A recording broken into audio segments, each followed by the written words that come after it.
Themba uri mambanje.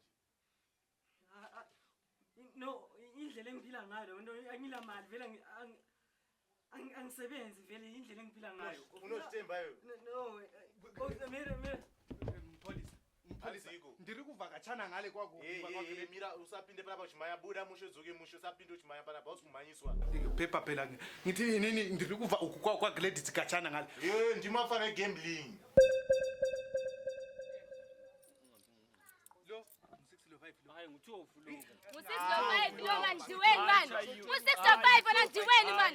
Uyenza njani kani? Ngikwaza wonyezwa. Utheni man wezi? Ndiweni lenza kubulela wonyezwa. Phela mthethokeza wena. Singenzinjalo kodwa Mira chimbomira wati unogara pa number chi? Nati kumakokoba. Ma old location number chi? 1847. Mabek magane banje. Uthengisa manje. Hayiwe order. Ngidile kakhulu. Hayiwe. Ngicela ukuthi chimbomira. 1840 unogara nani? Ndiyeka. Chitaura nyaya yako yo. ngithi mina uGladys wa